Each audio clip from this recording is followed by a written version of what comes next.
Assalamualaikum warahmatullahi wabarakatuh. Perkenalkan, saya Dian Rohe Putri, calon guru penggerak Angkatan 6 Kabupaten Pangkep, Provinsi Sulawesi Selatan.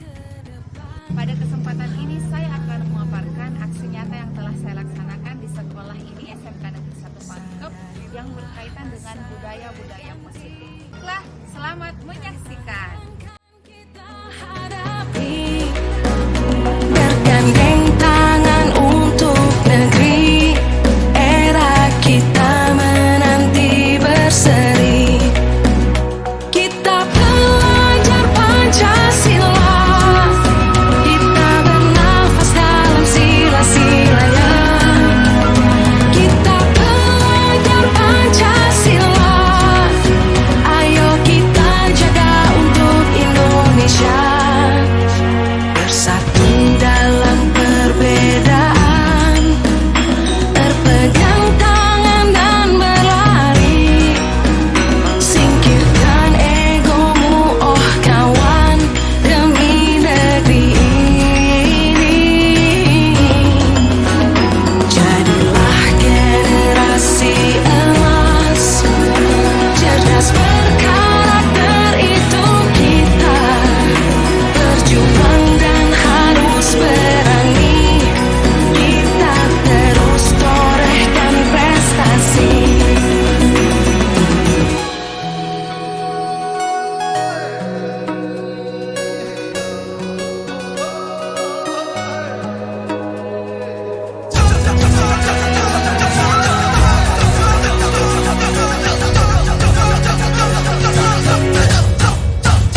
Kita belajar Pancasila, kita bernafas dalam sila-silanya.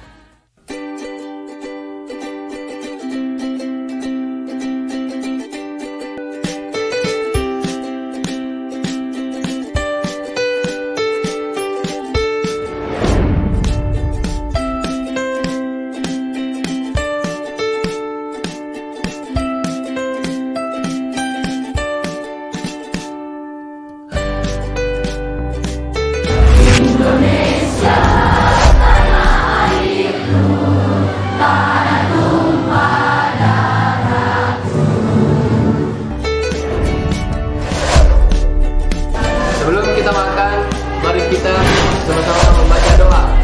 Doa dimulai.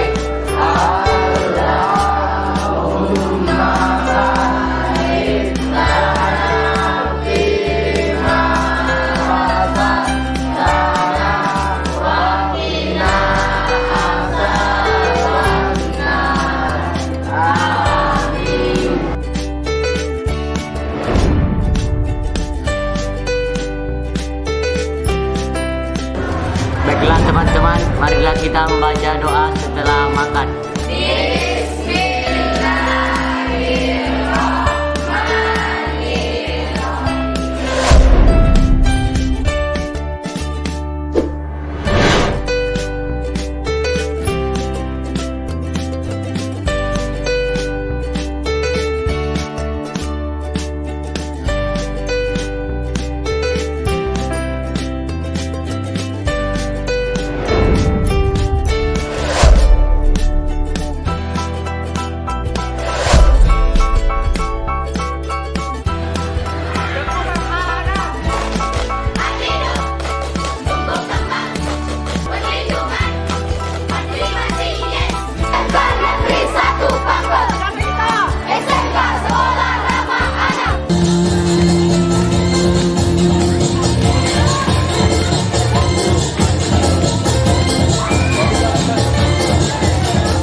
Assalamualaikum warahmatullahi wabarakatuh.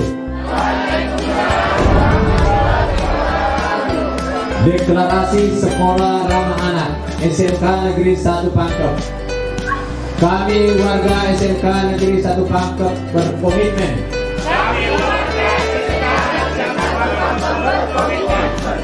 Satu, siap melaksanakan sekolah ramah anak.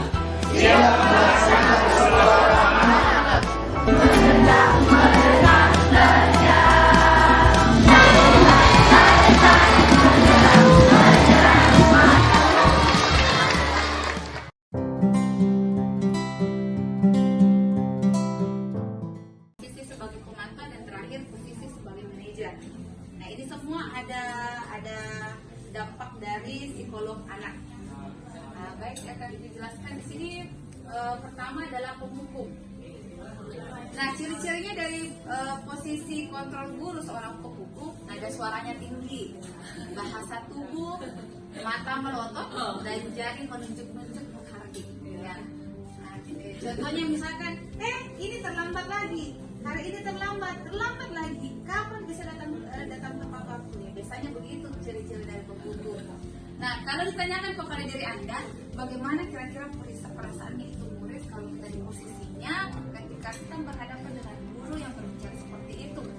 Nah, hasilnya kemungkinan murid marah dan mendendam atau bersifat agresif.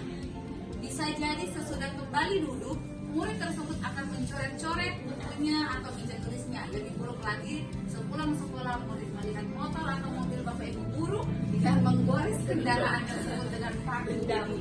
Ya, dampaknya ternyata adalah kita akan menghasilkan generasi pendendam. Bisa dilanjutkan. Nah, posisi kedua ada pembuat merasa bersalah. Ciri-cirinya kita lihat pada posisi ini biasanya guru akan bersuara lebih lembut. Nah, jadi lebih lembut. Kalau tadi pemukulnya keras, kalau pembuat merasa bersalah dia lebih lembut. Dari kelima ini kira-kira kalau hari kita kata seperti yang ada saja dari sekian siswa kita hadapi itu maksudnya sering membuat masalah. Kalau kita pikir semua posisi kontrol itu sudah kita lakukan, tapi ada saja yang bermasalah. Nah, kira-kira setelah kita menerapkan semua posisi ini apa kira-kira mana yang terbaik yang harus dipilih? tindak lanjut yang harusnya kita lakukan? Terima kasih.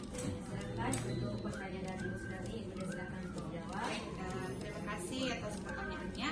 Nah, memang pada kenyataannya ada memang beberapa murid itu bebal. Artinya murid-murid ini walaupun sudah dikasih pendekatan yang seperti apa, kan seperti itu berulang kali. Nah, murid-murid yang seperti ini sebenarnya butuh perhatian khusus, di mana kita harus memang tahu sebenarnya bagaimana profilnya ini anak, bagaimana latar belakangnya, dan mengapa dia sampai hal-hal yang seperti ini berulang kali sering dilakukan.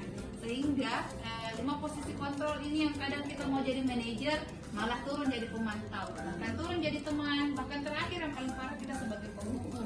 Karena Harimau malam di hutan belantara ada hariman yang sedang tersesat di jalan. Hariman bukan harimau. Fokus. Tiba-tiba di semak belukar hariman melihat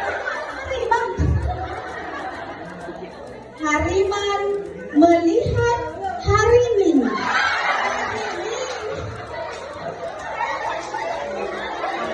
Sabar. Masih harimin. Jadi tadi ada hariman dan harimin.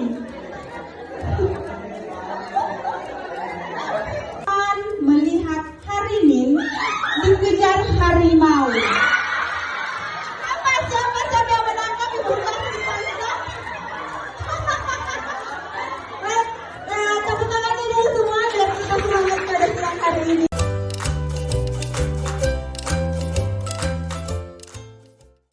Menurut saya, metode pembelajaran Ibu Dian sangat bagus dan mudah dipahami. Apalagi saya sangat tertarik dengan pembelajaran bahasa Inggris. Dan cara pembawaan Ibu Dian sangat baik menurut saya, apalagi Ibu Dian mengajarkan kami tentang telepon handling, yaitu tentang resepsionis juga. Dan saya juga sangat tertarik dengan keyakinan kelas yang Ibu Dian telah buat. Di situ kita bisa membuat kepercayaan tentang rasa aman, kepercayaan, kekeluargaan sesama teman. Menurut saya itu adalah suatu pembelajaran yang berharga yang mana bisa saling percaya dengan teman-teman kelas. Perasaan saya setelah diajar oleh Ibu Dian Rahayu Putri yaitu merasa sangat senang. Karena setelah diajar, saya memiliki referensi-referensi yang sangat baik. Baik itu dari kerapihan baju maupun dari cara berbicara yang baik. Jadi setelah saya diajar dari Mim Dian Rahayu sebagai wali kelas maupun guru bahasa Inggris saya mendapatkan banyak sekali ilmu. Seperti contohnya pada saat cara resepsionis dengan menggunakan bahasa Inggris, cara public speaking yang baik dan benar, dan banyak sekali perilaku yang diubah dari sebelumnya yang tidak baik menjadi lebih baik ke depannya. Jadi ungkapan perasaan saya pada saat diajar oleh ibu, saya sangat berterima kasih dan saya merasa senang dengan apa yang diajarkan dengan ibu. Assalamualaikum warahmatullahi wabarakatuh. Perkenalkan, nama saya Nasria. Saya adalah salah satu guru dari manajemen perkantoran dan layanan bisnis. Nah, di sini saya berteman dengan Bu Dian Rahayu. Itu adalah salah satu rekan kerja saya di SMKN 1 Pangkep. Beliau adalah guru bahasa Inggris dan beliau adalah calon guru penggerak. Nah, adapun perubahan yang beliau dapatkan setelah mengikuti CGP ini, ada banyak perubahan. Mulai dari cara mengajar peserta didik dalam pembelajaran itu menjadi lebih interaktif, menjadi lebih menyenangkan. Lalu kemudian peserta didik itu ketika ditanya, ketika belajar bersama Bu Dian itu mereka lebih suka dan menyenangkan, walaupun itu di jam-jam kritis seperti siang, mereka tetap antusias mengikuti pembelajaran yang dilakukan oleh Bu Dian Rahayu setelah mengikuti CGP ini. Terima kasih, mungkin cukup sekian. Assalamualaikum warahmatullahi wabarakatuh. Nama saya Sudarni. Saya adalah guru BK di SMK Negeri 1 Pangkep. Saya merupakan rekan kerja dari Ibu Dian Rahayu Putri yang sementara mengikuti pendidikan guru penggerak. Nah, selama beliau mengikuti CPG ini ada beberapa perubahan yang saya amati. Salah satunya bahwa salah satunya ini lebih aktif, kemudian cara mengajar yang kemudian lebih baik, lebih berkembang, dan kemudian kreatif sehingga lebih menyenangkan. Kemudian wawasan yang tentunya semakin luas. Assalamualaikum warahmatullahi wabarakatuh. Perkenalkan, saya Insinyur Rahmat, guru bimbingan dan konseling di SMK Negeri 1 Pangkep. Saya merupakan rekan kerja dari Ibu Dian Rahayu Putri yang sementara ini mengikuti program calon guru penggerak angkatan 6. Pada kesempatan ini saya akan memberikan testimoni selama Ibu Dian Rahayu mengikuti program kegiatan calon guru penggerak angkatan 6 ini. Saya melihat beliau sangat termotivasi dalam memberikan pembelajaran kepada murid. Kemudian di kelas juga interaktif dan kreatif serta menarik dalam menyampaikan materi. Dan juga wawasan tentang bagaimana mengapresiasi murid, kemudian membawakan materi itu cukup berkembang.